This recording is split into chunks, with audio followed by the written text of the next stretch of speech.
में। चलिए आरबीआई का गठन देखते हैं, आरबीआई का गठन कैसे हुआ, कैसे फॉर्मेशन ऑफ आरबीआई हुआ बताइए भाई। पहले हम लोग कागज जर्मनी से खरीदते, नेपानगर, गधा कहिएगा नेपानगर बोलता है, नेपानगर में अखबारी कागज बनता है, जिस कागज पे आप अखबार पढ़ते हैं वो कहाँ बनता है, नेपानगर में बनता है, वो थोड़ी होता है इसमें। नोट का कागज कहाँ बनेगा, होशंगाबाद में, नोट का कागज होशंगाबाद में। आरबीआई के बारे में देखते हैं, आगे बढ़ते हैं। देखिए आरबीआई का गठन क्या हुआ, आरबीआई एक बैंकों का बैंक है, आरबीआई क्या है, बैंक का बैंक है। हम लोग आरबीआई में अपना खाता नहीं खुलवा सकते। तो बहुत पहले जब हमारा देश गुलाम था तो उसमें एक ऐसा बैंक की जरूरत थी जो जनता पे नजर न रख के बैंकों पे नजर रखता, अतः उसे हम केंद्रीय बैंक कह सकते थे, सेंट्रल बैंक। सेंट्रल बैंक ये वाले बैंक को मत समझिएगा, बैंकों का बैंक कह सकते थे, जिसको पब्लिक से लेना देना नहीं था, कौन बैंक भाग गया, कौन बैंक गलती किया, कौन बैंक गलती नहीं किया, ये सारे चीजों का नियंत्रण करने के लिए 1934 में इसकी सिफारिश की गई। सबसे पहले सिफारिश 1934 में की गई, किसने किया, हिल्टन यंग आयोग। हिल्टन यंग आयोग, किस आयोग ने कहा, हिल्टन यंग आयोग ने कहा कि किसकी स्थापना किया जाए, आरबीआई की स्थापना किया जाए, जिस कारण आरबीआई की स्थापना 1 अप्रैल 1935 को हो गई। 1 अप्रैल 1935, 1 अप्रैल 1935 किसका गठन हो गया, आरबीआई की स्थापना हो गई। आरबीआई की क्या हो गई, स्थापना। कहेगा आरबीआई की स्थापना के समय आरबीआई के पास कितने पैसे थे, तो 5 करोड़ रुपए थे। जब आरबीआई की स्थापना हुई थी तो आरबीआई के पास कितने पैसे थे, 5 करोड़। और यह 5 करोड़ कितने लोगों ने दिया था, 5 लाख शेयर लाए गए थे। 5 लाख शेयर यानी 5 लाख लोग ने कितने रुपए दिए थे, 100 रुपए दिए थे। बता सकते हैं, क्वेश्चन कहेगा कि आरबीआई की स्थापना कब हुई थी, तो 1 अप्रैल 1935 को। उस समय इसकी स्टार्टिंग पूंजी कितनी थी, 5 करोड़। यह 5 करोड़ कहां से आया था, तो 500 लिख दिए, 5 लाख शेयर लाए गए थे। 5 लाख शेयर, 5 लाख शेयर यानी 5 लाख लोगों ने क्या दिया था, शेयर लगाया था। कितने रुपए का एक शेयर था, 100 रुपए का। तो 100 रुपए के कुल कितने शेयर, 5 लाख शेयर। अब देखिए 5 लाख में 100 का गुणा कर दीजिएगा, कितना हो जाएगा, 5 करोड़। 5 करोड़ हो जाएगा, तो उससे बहस नहीं है। अभी के समय बताइए आरबीआई जो है वो क्या हो गया, 5 करोड़। कितने थे इसमें, 5 करोड़। आरबीआई की स्थापना की पूंजी कितनी थी, 5 करोड़। यह 5 करोड़ जनता का था या सरकार का था, यह 5 करोड़ जनता का था, लोगों का पैसा था। कितने लोगों ने पैसे मिलाए थे, 5 लाख लोगों ने। हर लोग ने कितना मिलाया था, 1 लाख। यानी टोटल इसके कितने शेयर थे, तो 5 लाख शेयर थे। एक शेयर की वैल्यू कितनी थी, 100 रुपया। इसका कोई जरूरी नहीं है, बस इतना याद रखिएगा 5 करोड़ की स्टार्टिंग पूंजी से बनी थी। इसके गवर्नर की बात करेंगे, इसके गवर्नर, तो 3 तरह के गवर्नर आपको याद रखने हैं। प्रथम गवर्नर, इसका फर्स्ट गवर्नर कौन था, पहला governor, first governor Osborne Smith. Osborne Smith कौन थे, ओसबर्न स्मिथ थे, कौन थे, ओसबर्न स्मिथ। लेकिन फर्स्ट भारतीय गवर्नर कहेगा, इंडियन गवर्नर कौन थे, पहले Indian governor CD Deshmukh, CD Deshmukh, CD Deshmukh, Deshmukh, CD Deshmukh थे। अगर कहेगा कि वर्तमान में इसके गवर्नर कौन है, शक्तिकांत दास, शक्तिकांत दास, शक्तिकांत दास अभी इसके वर्तमान गवर्नर है। शक्तिकांत दास क्या है, वर्तमान गवर्नर। अगर आपको याद होगा 2016, तो 2016 में मोदी जी ने नोट बदल दिया था, याद है आप लोग को, 2016 नोटबंदी, 2016 में भयानक रूप से नोट बदल दिया गया था। नोटबंदी के दौरान जितने नियम कानून थे ये शक्तिकांत दास आके बताते थे। उस समय ये डिप्टी गवर्नर होते थे, वही बताते थे कि स्याही लगेगी, कभी बोलते थे 4000 रुपया एक दिन में मिलेगा, कभी कहते थे आधार कार्ड जमा होगा, कभी कहते थे कि बैंक मैनेजर दांते काट लेगा। तो सरकार ने नोट तो बदल दिया लेकिन उसकी तैयारी पूरी तरह से नहीं किया। अब जैसे मान के चलिए बारात आना है परसों और आज हल्ला कीजिए कि बेटी के बारात आ रहा है, तो दूल्हा तो भूखे चल जाएंगे, वही हाल हो गया। आगे बढ़ जाए यार, एक अजब अजब रहता है सब। Abhishek Pandey, sir RBI repo rate 4.4% हो गया, तो ठीक तो है। हम आपको क्या कहे थे, हम आपको समझा रहे थे कि रेपो रेट क्या होता है। हम आपको ये भी बोले थे जब एग्जाम देने जाइएगा तो उस समय बैंक रेट देख लीजिएगा क्या है, सबसे तेज बदलता है। कभी कभी अगर मुद्रास्फीति बहुत ज्यादा हो जाती है तो आरबीआई 1 महीने में 3 बार बदल देता है। उस पर हम क्या डिस्कस करें, समझाया जा रहा है। आप बताइए ये आरबीआई वाला याद रहेगा ना, किसी को कोई दिक्कत नहीं है? आगे बढ़ जाए, आरबीआई वाला याद रहेगा। कुछ कुछ पड़ोसिया है सबसे जो उनको ज्यादा चिंता रहता है, लाइव का रहता है। गोचुओ ये टाइम देखा करो लाइव के लिए, और नहीं लाइव रहेगा तो क्या करेगा, घड़ी का टाइम अगर गड़बड़ा गया है तो क्या करे। चलिए, शक्तिकांत दास तो समझ में आ गया आप लोग को। अब आरबीआई कंट्रोल कैसे होती है, देखिए भारत के नक्शा में अगर ध्यान से देखेंगे तो आरबीआई को कंट्रोल करने के लिए अलग अलग जगहों पे इसके ऑफिस बनाए गए हैं। ये नक्शा हो गया भारत का। इसको कंट्रोलिंग करने के लिए अलग अलग जगहों पे इसके क्या है, ऑफिस हैं। इसके पहला इसका हेड ऑफिस है मुंबई में। बताइए हेड ऑफिस कहाँ है, मुंबई में। तो अगर कहेगा आपका आरबीआई का हेड क्वार्टर कहाँ है, तो आरबीआई का हेड क्वार्टर कहाँ है भैया, मुंबई में। कहाँ पे, Mumbai, head quarter Mumbai. Branch office कितने हैं इसके, ब्रांच ऑफिस 4 हैं। ब्रांच ऑफिस 4 कहाँ कहाँ, एक तो मुंबई में ही है। कहाँ है, मुंबई में। दूसरा कहाँ है, चेन्नई में। चेन्नई, कोलकाता, दिल्ली। मुंबई, चेन्नई, कोलकाता, दिल्ली। मुंबई, चेन्नई, कोलकाता, दिल्ली। चेन्नई में है, कोलकाता में है, और कहाँ पे, दिल्ली में। कहाँ पे, दिल्ली में। अब आप एक चीज कहिएगा कि सर मुंबई में हेड ऑफिस भी है, मुंबई में आपका क्या है, आपका ब्रांच ऑफिस भी है। देखिए ब्रांच ऑफिस का काम अलग होता है, हेड ऑफिस का काम अलग होता है। मुंबई में एक बड़ा सा ब्रांच ऑफिस है, उसके थोड़ी दूर पे एक मुंबई में ही है छोटा सा इसका हेड। एक मुंबई में हेड क्वार्टर भी है, उससे थोड़ी दूरी पे 2-3 किलोमीटर की दूरी पे क्या चीज है, ब्रांच ऑफिस भी है। तो हेड क्वार्टर का काम अलग है, उसे पूरा देश देखना है। ब्रांच ऑफिस का काम अलग है, उसे बस अपना एरिया देखना है। तो ब्रांच, बताइए आरबीआई का हेड क्वार्टर कहाँ है, आरबीआई का हेड क्वार्टर कहाँ है, मुंबई में। ब्रांच ऑफिस कितने हैं, 4। कहाँ कहाँ, मुंबई, चेन्नई, कोलकाता और दिल्ली। मुंबई, चेन्नई, कोलकाता और दिल्ली। इसका एक विदेश में भी हेड क्वार्टर है। इसका कहाँ है, विदेश में भी। विदेश में भी एक ऑफिस है, विदेश का ब्रांच ऑफिस कहाँ पर है, लंदन में। विदेश का ब्रांच ऑफिस कहाँ है, लंदन में। विदेश का ब्रांच ऑफिस लंदन में है। किसी को कोई दिक्कत नहीं है, विदेश का ब्रांच ऑफिस लंदन में है। बताइए वर्तमान इसके गवर्नर कौन है, शक्तिकांत दास। वर्तमान गवर्नर शक्तिकांत दास। अब एक बात बताइए, आरबीआई की स्थापना कब हुई थी, 1 अप्रैल 1935। आरबीआई की स्थापना 1 अप्रैल 1935 को हुई थी, याद रखिएगा इसको। लेकिन यह सरकारी बैंक नहीं था, याद रखिए। इसमें शेयर लगा हुआ था लोगों का, और कितने लोग लगे हुए थे, 5 लाख लोग लगे हुए थे। तो यह शेयर जो था इसे सरकार ने खरीद लिया। सरकार ने सबको उनका पैसा लौटा दिया कि ले बबुआ तुम्हारा शेयर कैगो था, तुम अपना अपना पैसा पकड़ भाग यहाँ से, अब यह मेरा हो गया। तो सरकार ने इसे क्या कर लिया, राष्ट्रीयकरण किया। राष्ट्रीयकरण, राष्ट्रीयकरण, राष्ट्रीयकरण मतलब नेशनलाइजेशन। कब कर दिया, 1 जनवरी 1949 को। 1 जनवरी 1949 को आरबीआई के क्या हो गया, राष्ट्रीयकरण। बना कब था, 1935। राष्ट्रीयकरण कब हो गया, 1949। देखिए जैसे हमारी कोचिंग है, तो हमारी कोचिंग में बहुत सारा पैसा लगा हुआ है, और सब हमारे लगल है।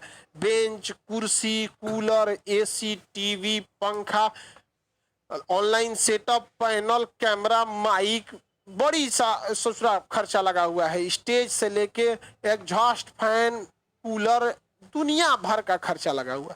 सरकार कहेगी खान सर आपका कोचिंग बहुत चल रहा है, एक काम कीजिए, आपका जितना पैसा लगा है हम आपको 1 हफ्ता का टाइम देते हैं, आप लिस्ट बना के सौंपिए, हम उतना पैसा दे के आपसे ये ले लेंगे। हम कहेंगे कि नहीं देंगे हम, सरकार कहेगी नहीं देंगे आप, जबरदस्ती ले लेंगे हम। संपत्ति का अधिकार आपका है ना, क्या है, तो कानूनी अधिकार, कानूनी अधिकार सरकार ले सकती है। तो हमारे कोचिंगों सरकार ले सकती है राष्ट्रीयकरण के बाद। अब आप बताइए अगर सरकार हमारी कोचिंग को ले लेती है, राष्ट्रीयकरण कर देती है, तो कोचिंग आगे बढ़ेगा या डूब जाएगा?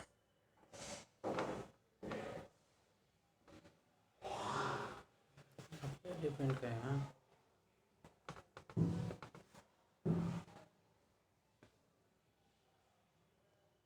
आपको पता है कोचिंग डूब जाएगा। देखिए अगर हम इसका फाइनेंशियल ईयर देखेंगे, कौन सा ईयर, फाइनेंशियल ईयर। किसका फाइनेंशियल ईयर, तो हम लोग अगर फाइनेंशियल ईयर देखते हैं कहते हैं फाइनेंशियल ईयर, हिंदी में कहते हैं वित्त वर्ष। वित्त वर्ष, वित्त वर्ष। तो वित्त वर्ष देखिए 3 तरह का वित्त वर्ष होता है। जनता का वित्त वर्ष क्या होता है? 1 जनवरी से 31 दिसंबर, इसी को जनता कहती है कि हमारा 1 साल हो गया। दूसरा होता है वित्त मंत्रालय का, वित्त मंत्रालय जो टैक्स वगैरह लेता है। इस ससुरा का वित्त वर्ष चालू होता है 1 अप्रैल से और कहां तक जाता है? 31 मार्च तक, बीचवा में से चालू हो जाता है। लेकिन अगर आप बात करेंगे आरबीआई का वित्त वर्ष, आरबीआई एक करोड़ों हिसाब है, 1 जुलाई से ही मापता है, 1 जुलाई से 30 जून तक, 1 जुलाई से 30 जून तक। सबका वित्त वर्ष याद रहेगा आप लोग को? आगे बढ़ जाए। तीनों का वित्त वर्ष आपको याद रखना है। जनता का वित्त वर्ष हम लोग कब कहते हैं? 1 साल हो गया। हम लोग जोड़ते हैं 2018 में पैसा लिया था, सोच रहे अभी तक नहीं दिया, 4 साल हो गया। एक ये वित्त वर्ष अलग होता है। टैक्स जो लेता है वित्त मंत्रालय ही तो टैक्स लेता है।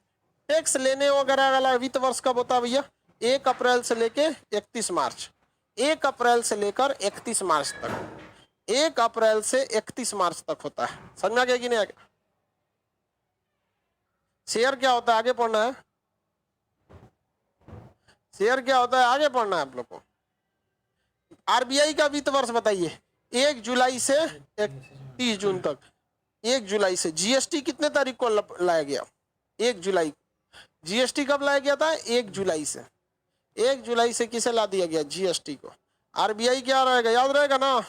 आरबीआई का वित्त वर्ष। आरबीआई के हेड ऑफिस कहाँ है? आरबीआई का हेडक्वार्टर मुंबई, आरबीआई का हेडक्वार्टर मुंबई। और ब्रांच ऑफिस 4 जगह। हेडक्वार्टर के बगल में एक तो मुंबई में हो गया, तो मुंबई, चेन्नई, कोलकाता, दिल्ली। मुंबई, चेन्नई, कोलकाता, दिल्ली। एक विदेश में भी ऑफिस है। कहाँ पर है? लंदन में है। विदेश में भी ऑफिस है। कहाँ है? लंदन में है। याद रहेगा आप लोग को? किसी को कोई दिक्कत नहीं?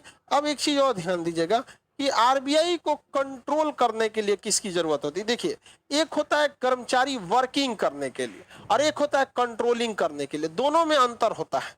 जैसे हमारी कोचिंग है, इसमें वर्किंग स्टाफ भी है, कंट्रोलिंग स्टाफ भी है। वर्किंग वालों का काम होता है कि बैच लगा कि नहीं, पीडीएफ टाइप हुआ कि नहीं, पीडीएफ प्रिंट हुआ कि नहीं, पीडीएफ डिस्ट्रीब्यूट हुआ कि नहीं। तो सर पीडीएफ में 4 को, एक जना पीडीएफ लिखवाएगा, एक जना पीडीएफ टाइप करेगा, एक उसका करेक्शन करेगा, एक तो उसको प्रिंट में ले जाएगा, एक वहां से लेके आएगा, एक आदमी पीडीएफ प्रिंट हुआ उसका पेमेंट करेगा। ये पीडीएफ सेक्शन हो गया। एक वो electric department, electronic department, office में इंक्वायरी डिपार्टमेंट। ये है वर्किंग मेंबर। ये क्या है? Working member. ये कंट्रोलिंग मेंबर नहीं है। कंट्रोलिंग मेंबर में हम आते हैं, दिल्ली का सर्वर रूम आता है और 3-4 लोग हैं जो कंट्रोल करते हैं कि नहीं ये इस तरह से ये होना चाहिए, इतना इन्वेस्ट होना चाहिए। तो वर्किंग मेंबर अलग होते हैं, कंट्रोलिंग मेंबर अलग होते हैं। तो सारा कमांड किसके पास होता है ये बताइए? वर्किंग मेंबर के पास होता है या कंट्रोलिंग मेंबर के पास होता है? सारा कमांड किसके पास होगा? गधा कहीं का। फॉरेन ऑफिस बोल तो रहा है लंदन में है, पूछ रहा है फॉरेन ऑफिस कहाँ है? लंदन में है। कंट्रोलिंग मेंबर के पास सारा पावर होता है। वर्किंग मेंबर केवल क्या कहते हैं? तो कंट्रोल करने के लिए बोर्ड मेंबर होते हैं। कंट्रोल करने के लिए क्या होते हैं? Board member. Board member, board member जो होते हैं ये क्या कहते हैं? आरबीआई के कामों को कंट्रोल करते हैं। क्या करते हैं? कंट्रोल करते हैं क्या होना चाहिए। तो आरबीआई में कंट्रोल में बोर्ड मेंबर कौन कौन होते हैं? ध्यान से समझिए। बोर्ड मेंबरों की संख्या ध्यान से देखिएगा। ये पूछता है आपसे, ये सवाल क्या कर दिया जाता है? पूछ देता है। सबसे पहला एक आरबीआई का गवर्नर होता है। आरबीआई का गवर्नर शक्तिकांत दास एक ठो है। और इसी शक्तिकांत दास, ये आरबीआई का गवर्नर कहाँ बैठता है? हेडक्वार्टर में बैठता होगा। हेडक्वार्टर में वो एक होता है। और आरबीआई का ही शक्तिकांत दास के नीचे डिप्टी गवर्नर होते हैं। क्या होते हैं? Deputy governor. डेप्यूटी गवर्नर होते हैं। ये भी कहाँ बैठते हैं? हेडक्वार्टर में। ये किसकी हेल्प करते हैं? शक्तिकांत दास की। इसकी संख्या कितनी है? 4। यानी हेडक्वार्टर में टोटल कितने बैठ गए? 5। हेडक्वार्टर में कितने बैठ गए बाबू? 5। हेडक्वार्टर में 5। अब बात करते हैं आरबीआई के। आरबीआई का जो ब्रांच ऑफिस है, जो आपका आरबीआई का ब्रांच ऑफिस है, क्या है? Branch office. ब्रांच ऑफिस के गवर्नर। आरबीआई के कितने ब्रांच है बाबू? आरबीआई के कितने ब्रांच है? 4 ब्रांच है गधा। चारों के एक को गवर्नर बैठेगा ना। एक ब्रांच आपका मुंबई में ही है, एक ब्रांच चेन्नई में है, एक कोलकाता में, एक दिल्ली में। तो इस चारों के एगो बैठेंगे सबकी नहीं, तो 4 गो हो गए सब। हेडक्वार्टर से कितने लोग आ जाते हैं? 5। हेडक्वार्टर से 5, एक गवर्नर और 4 गो डिप्टी गवर्नर। ये सब कहां से आ जाते हैं? हेडक्वार्टर से। हेडक्वार्टर से आते हैं। अब ब्रांच ऑफिस से कितने आ गए? 4। ब्रांच ऑफिस से 4। वित्त मंत्रालय, वित्त मंत्रालय, वित्त मंत्रालय से कितने आते हैं लोग? 2। वित्त मंत्रालय से 2। और अर्थशास्त्र के जानकार, अर्थशास्त्र के जानकार, जानकार ये लोग बाहर से डिप्यूट कर लिए जाते हैं। बहुत अच्छे इकोनॉमिक्स होते हैं, जैसे अहलुवालिया साहब हो गए, या फिर जो बहुत अच्छा इकोनॉमी का समझ रखता होगा, वैसे वैसे 10 लोगों को बुला लिया जाता है। कितने लोगों को बुला लिया जाता है? 10। कितने लोगों को बुला लिया गया? 10। टोटल बताइए कंट्रोलिंग मेंबर कितने होते हैं? 21। आरबीआई के बोर्ड मेंबर में टोटल संख्या कितनी हो गई? 21। कितनी हो गई? 21। याद रखने का तरीका समझिए। हेडक्वार्टर से एक गवर्नर और 4 डिप्टी गवर्नर, समझ में गया? हेडक्वार्टर से एक गवर्नर, 4 है डिप्टी गवर्नर। और ब्रांच ऑफिस से 4-4 ठो ब्रांच के गवर्नर, 4-4 ठो ब्रांच के गवर्नर। तो 4 डिप्टी गवर्नर, 4 ब्रांच गवर्नर, 2 गो वित्त मंत्रालय से और 10 गो कहां से? 10 गो कहां से आ गया? जानकार। तो 10 2 12 4 18, 10 2 12 8 18, 12 8 20 1 21। टोटल कितने मेंबर हो गए? 21। टोटल मेंबर की संख्या 21। आरबीआई के बोर्ड मेंबर कितने होते हैं? 21 होते हैं। अब हम आपसे पूछे तो आप बता सकते हैं कि नहीं? याद रखने का तरीका समझिए। कितने चीज को मेमोराइज कीजिएगा, घर पे इसको एकदम समझिए। जब एक बार किसी चीज को याद करने की जगह समझ जाते हैं ना, तो जल्दी याद हो जाता है। जैसे कैसे? चलिए, हेडक्वार्टर से कितने लोगों को लाएंगे? तो हेडक्वार्टर से एक गवर्नर, 4 डिप्टी गवर्नर हो गया। हेडक्वार्टर से एक गवर्नर, 4 डिप्टी गवर्नर, एक गवर्नर, 4 डिप्टी गवर्नर। और बच गया ब्रांच ऑफिस, तो हर ब्रांच ऑफिस का एक गवर्नर उठा लाइएगा। वित्त मंत्रालय 2 ठो लाइएगा, 11 यही हो गए। 10 गो उठा लाइएगा अर्थशास्त्र के जानकार, काम खत्म। 10 उठा लाएंगे अर्थशास्त्र के जानकार, काम खत्म। खत्म काम। Very good. Total working member कितने हो गए आरबीआई के? 21। बताइए, वित्त मंत्रालय का फाइनेंशियर कब होता है? वित्त मंत्रालय का फाइनेंशियल 1 अप्रैल से 31 मार्च तक। आम जनता का फाइनेंशियर, आम जनता जो होती है उसका फाइनेंशियर होता है 1 जनवरी से 31 दिसंबर। और आरबीआई का फाइनेंशियर, आरबीआई का फाइनेंशियर याद रखिएगा बबुआ, आरबीआई का फाइनेंशियर 1 जुलाई से अगले साल तक 30 जून तक। आरबीआई का राष्ट्रीयकरण 1949, आरबीआई का राष्ट्रीयकरण 1949। आरबीआई की स्थापना 1 अप्रैल 1935। लेकिन इससे 1 साल पहले इसकी सिफारिश हिल्टन यंग आयोग ने कहा था कि भारत का एक केंद्रीय बैंक होना चाहिए जो बैंकों के ऊपर बैंक की तरह काम कर सके। आरबीआई के कितने हेड ऑफिस? 1 headquarter, 1 headquarter. कितने ब्रांच ऑफिस? 4। कितने branch office? 4। Very good, very good, very good. पहले भारतीय गवर्नर सीडी देशमुख, और पहला गवर्नर ओसबर्न स्मिथ। पहला भारतीय governor CD Deshmukh, CD Deshmukh. अभी वर्तमान में शक्तिकांत दास। आरबीआई का विदेश में ऑफिस लंदन, विदेश में ऑफिस लंदन में है। कहाँ पे? लंदन में है। आरबीआई के बारे में कुछ भी क्वेश्चन पूछेगा बता देंगे। आरबीआई की स्थापना कितने पूंजी को मिला के की गई थी? आरबीआई की स्थापना कितने पूंजी को मिला के की गई थी?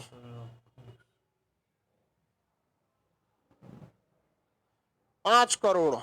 कितने शेयर थे? 5 लाख शेयर थे। 1 शेयर की वैल्यू 100 रुपया थी।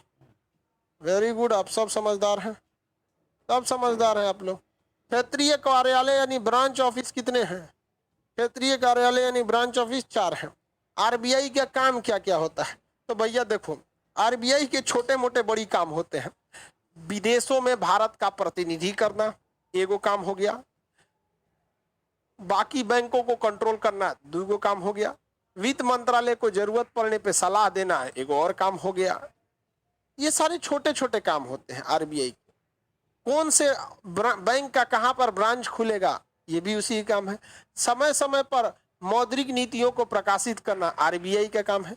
तो आरबीआई के बहुत सारे काम हैं। आरबीआई के पास काम की कमी नहीं है। आरबीआई पहले जम्मू कश्मीर को भी देखता था, नहीं देखता था। जम्मू कश्मीर को देख रेख का काम किसका था?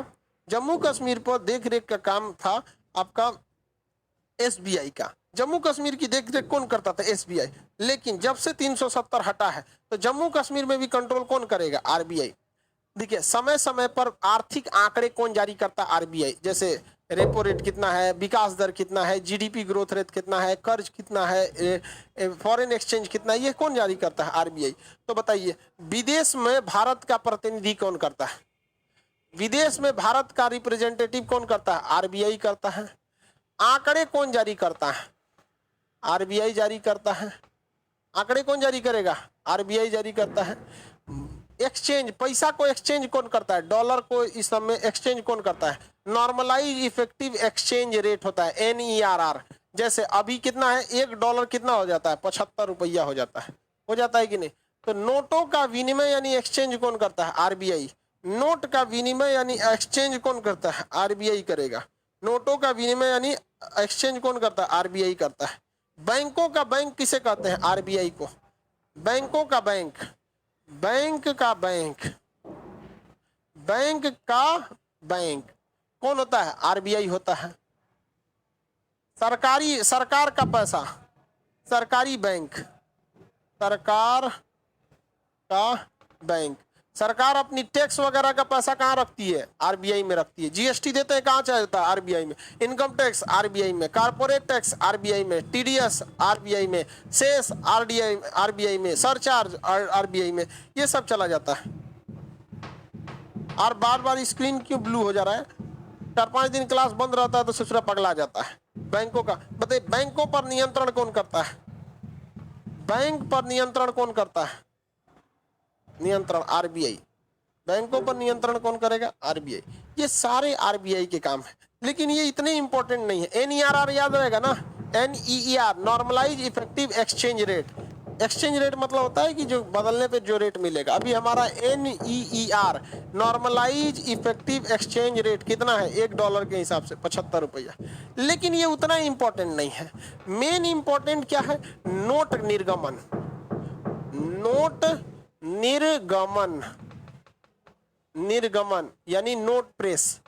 नोट को क्या करना है? नोट की छपाई, नोट प्रेस मतलब नोट को छापना, ये इसका मेन काम है। कितने करोड़ रुपए रखता है बबुआ? 200 करोड़। न्यूनतम आरक्षित को, न्यूनतम कोष प्रणाली, ये इसका मेन काम है। और इससे भी बड़ा मेन काम है साख नियंत्रण। साख नियंत्रण, नियंत्रण, credit control, credit control, credit control, credit control, ये आरबीआई का सबसे बड़ा काम है। मतलब क्रेडिट, साख मतलब क्या आता है? लोन। साख मतलब क्या आता है? ऋण। क्रेडिट मतलब क्या आता है? लोन। साख नियंत्रण यानी ऋण को कैसे कंट्रोल किया जाए, लोन को कैसे कंट्रोल किया जाए। लोन को कंट्रोल करने के लिए 2 नीतियां अपनाई जाती हैं। एक होती है मौद्रिक नीति, मौद्रिक नीति, मौद्रिक नीति। दूसरा बताएंगे आप। पहला तो हम बता दिए मौद्रिक नीति, इससे ही आपको क्या हो जाता है? लोन कंट्रोल हो सकता है। लोन कंट्रोल होगा तो क्या कंट्रोल हो जाएगा? तरलता। हम ये कह सकते हैं कि लोन कंट्रोल करके आरबीआई किसे कंट्रोल करती है? तरलता को। किसे कंट्रोल करती है? तरलता को। पहला तो मौद्रिक नीति हो गया।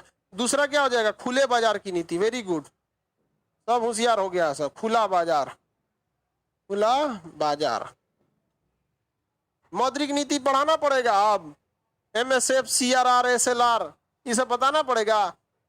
MSF, repo rate, bank rate, CRR, SLR, RRR, PLR, base rate, ये सब अब पढ़ाना पड़ेगा? नहीं पढ़ाना पड़ेगा। मेनली जो होती है ये साख नियंत्रण के द्वारा तरलता और मुद्रास्फीति। भैया तरलता और मुद्रास्फीति में तो सीधा संबंध होता है ना। तरलता बढ़ेगा तो मुद्रास्फीति भी क्या हो जाती है? बढ़ जाती है।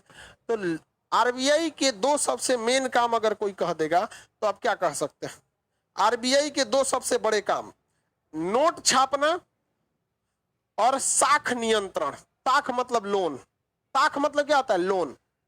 समझ में आ गया कि नहीं? अब आप ही बताइए, एक बात बताइए, अगर आरबीआई अपनी मौद्रिक नीतियों को बहुत ही कड़ा कर देगी, बहुत ही टफ मौद्रिक नीति बना देगी, तो क्या बैंक अपना साख दे पाएंगे? यानी लोन दे पाएंगे? साख मतलब क्या होता है? लोन होता है। दे पाएंगे? नहीं दे पाएंगे, बहुत टफ हो जाएगा। तो कहेगा कि बताइए, अगर रेपो रेट बहुत बढ़ा दिया जाए, तो बैंकों की साख पर क्या प्रभाव पड़ेगा? तो रेपो रेट बड़ा होने से ब्याज दर ज्यादा हो जाता है, लोन महंगे हो जाते हैं, अतः बैंक लोन नहीं दे पाते हैं, अर्थात उनकी साख की मात्रा घट जाती है। साख यानी लोन क्रेडिट की मात्रा घट जाती है। साख मतलब क्या होता है? लोन। साख मतलब लोन। आप बताइए प्रियंका कुमारी पैरासूट लैंडिंग करके आई है, करिए कि आरबीआई नोट छाप के गरीबी क्यों नहीं दूर कर देती है? पैरासूट लैंडिंग वाले पहले पूरा पिछले का क्लास किया करो। चलिए अब ध्यान से समझिए। जब आरबीआई खुले बाजार की नीति के तहत प्रतिभूतियों को बेचती है, प्रतिभूतियों को बेचती है, तो जनता की तरलता बढ़ती है या घट जाती है? जनता की तरलता बढ़ती है या घट जाती है? घट जाती है। जनता की तरलता घट जाती है। जनता की तरलता घट जाती है। एक क्वेश्चन बताइए, एक क्वेश्चन बताइए। सीआरआर के बढ़ जाने से, अगर आरबीआई सीआरआर को बढ़ा देगी तो जो बैंक है, इन बैंक की जो साख है, साख मतलब लोन, साख मतलब लोन, साख मतलब लोन, बढ़ेगा या घटेगा? साख मतलब लोन, बढ़ेगा कि घटेगा? बैंकों की साख बढ़ेगी कि घटेगी?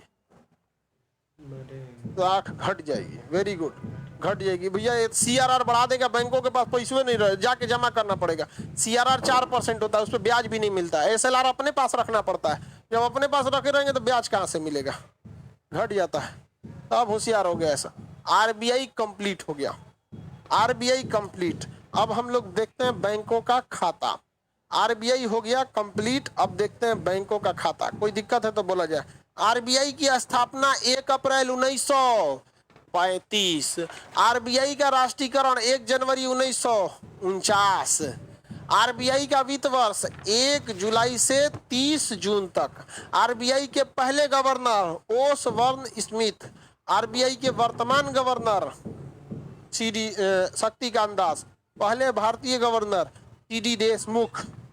बताइए आरबीआई का हेडक्वार्टर कहाँ है? मुंबई। आरबीआई का हेडक्वार्टर मुंबई। आरबीआई का हेडक्वार्टर मुंबई। कितने ब्रांच ऑफिस हैं? 4। विदेश में कार्यालय लंदन।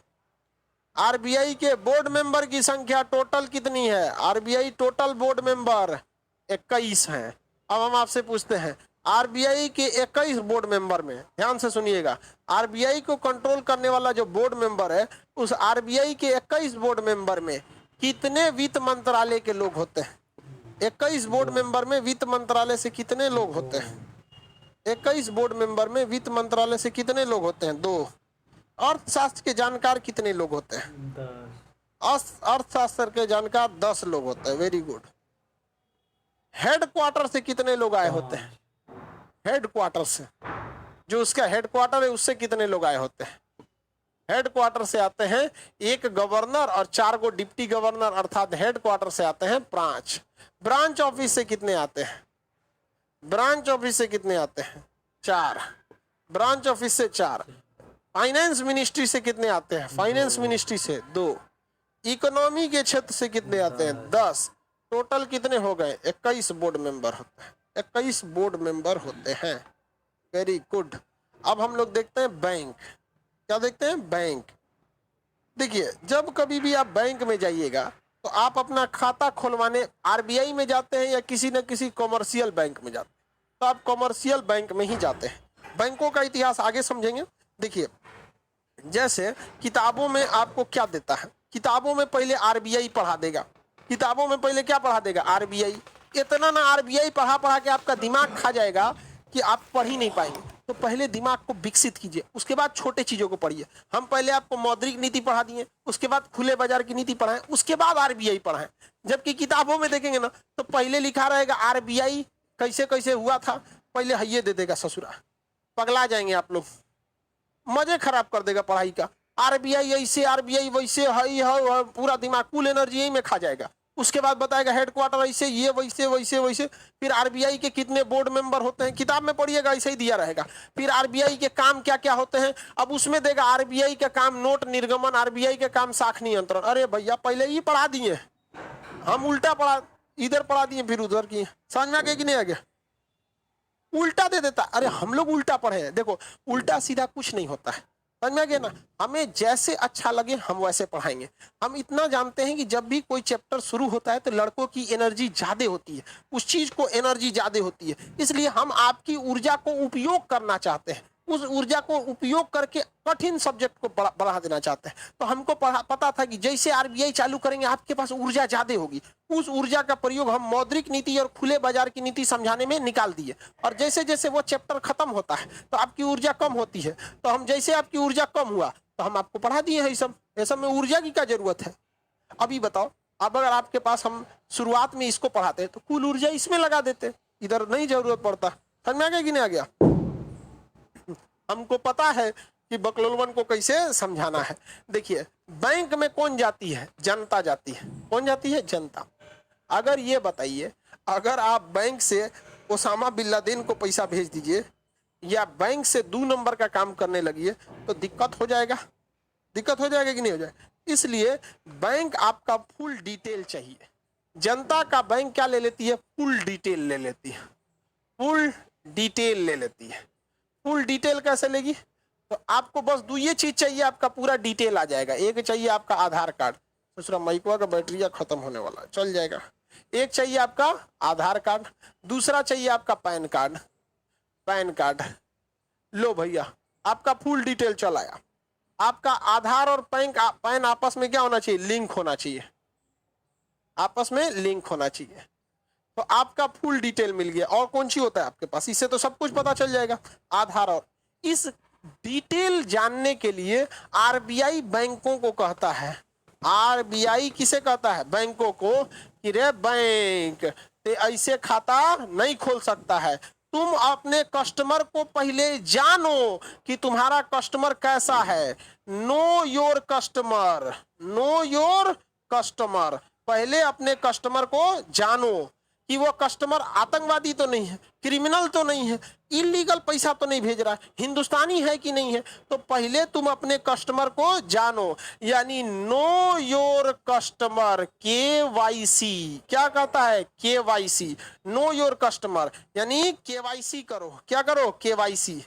तो बताइए, पैन और आधार दे दीजिएगा तो क्या हो जाएगा? केवाईसी। नो योर कस्टमर, अपने कस्टमर को जानो, नो योर कस्टमर। तो बैंक में जाते ही अगर आपका पैसा आपके अकाउंट में अचानक मोदी जी 15 लाख भेज दिए, बैंक मैनेजर को तुरंत आएगा। अगर ज्यादा अमाउंट आता है ना किसी के अकाउंट में, 1 लाख से ज्यादा आ गया ना, तो वो मैसेज तुरंत बैंक मैनेजर को शो होने लगता है, हेगरा में पैसा आया है। किसी में 15 लाख आएगा, और ये ससुरा तो नहीं 15 लाख आ गया। देखेगा इससे पहले कितना पैसा था? 40 रुपया, 150, 75 रुपया 40 पैसा, 135 रुपया, 200 रुपया में 3 रुपया कम। कहेगा अचानक 15 लाख, ससुरा का फ्रीज कर दो। क्या कर दो? अकाउंट फ्रीज कर दो। तो अकाउंट बंद नहीं करेगा आपका, आपका अकाउंट फ्रीज कर देगा कि ना अब इसमें से पैसा निकल नहीं सकता, आ सकता है लेकिन निकल नहीं सकता है। तो आप कहेंगे कैसे निकलेगा? तो जाइएगा बैंक मैनेजर के पास, तो बैंक मैनेजर कहेगा कि आरबीआई हमसे कहा है कि अपने कस्टमर को जानो, नो योर कस्टमर, यानी केवाईसी। आप अपना आधार दे दीजिए, अपना पैन कार्ड दे दीजिए, अपना फोटो दे दीजिए, ताकि हम कभी भी आपके घरे पहुंच सकते हैं। समझ में आ गया कि नहीं आ गया? फ्रीज करने के बाद पैसा निकाल नहीं सकते, आ सकता है। जब आप केवाईसी करा लेते हैं, आधार कार्ड पैन कार्ड दे देते हैं, तो फिर आपको बैंक आपको पैसा निकाल दे। बैंक अपना पैसा थोड़े जो रख लेगा। केवाईसी समझ में आ गया कि नहीं? किसी को कोई दिक्कत नहीं है? आगे बढ़े। नो योर कस्टमर नहीं समझ में आ रहा है? नो योर कस्टमर समझ में आ गया? केवाईसी। चलिए, तो आप केवाईसी समझ गए। इस केवाईसी के आधार पर बैंक आपका क्या खोल देता है? अकाउंट खोल देता है। क्या खोल देता है? अकाउंट। बैंक आपका क्या खोलेगा? अकाउंट खोल देता है, अकाउंट नंबर दे देता है, अकाउंट खोल के, जिसे शॉर्टकट में AIC कहते थे, अकाउंट। क्या खोल देता है? अकाउंट। अब इस ससुरा अकाउंट 3 टाइप का खोलेगा। या तो आपका सेविंग अकाउंट खोलेगा, ज्यादातर लोग का सेविंग खोलता है, नहीं तो आपका करेंट अकाउंट खोलता है, और नहीं तो आपका रेकरिंग अकाउंट खोलता है, रेकरिंग अकाउंट खोल देता है, और नहीं तो आपका फिक्स डिपॉजिट खोल देता है, FD खोल देता है। आप देखे होंगे 4 तरह का अकाउंट खोल देता है, FD वगैरह। समझ में आ गया कि नहीं आ गया? Saving, current, recurring, FD. समझ में आ गया कि नहीं आ गया? अकाउंट कितने टाइप का खोल देता है? 4 टाइप का। सेविंग, आप सब लोग का सेविंग अकाउंट होगा, मम्मी पापा का सैलरीड अकाउंट। बिजनेस वाला अकाउंट किसमें होता है? करेंट अकाउंट होता है। आरडी अकाउंट जो होता है, नहीं देखते हैं पैसा हर महीने जमा करती है हर साल। और ये कौन सा? फिक्स डिपॉजिट, एक के बार जमा कर दिए टेंशन फ्री हो जाए, एफडी फिक्स डिपॉजिट। तो हम लोग ये समझेंगे, समझ में आ गया कि नहीं? नो योर कस्टमर क्या होता है? केवाईसी का मतलब नो योर कस्टमर। आज इतना ही समझ लीजिए। इसके बाद के क्लास में हम आपको बैंक कितने होते हैं, nationalise bank, commercial bank, private bank, विदेशी बैंक, आपके ये आपका schedule bank, non schedule bank, rural bank, urban bank, ये सब चीज, आरआरबी कितने टाइप की होती है, ये सब के बारे में हम आपको नेक्स्ट क्लास में समझा देंगे। आज की क्लास के लिए इतना ही रहने देते हैं, ठीक है? सब लोग आज की क्लास में इतना ही। आरबीआई पढ़ा दिए हैं, बाकी सब आगे क्लास में पढ़ाएंगे।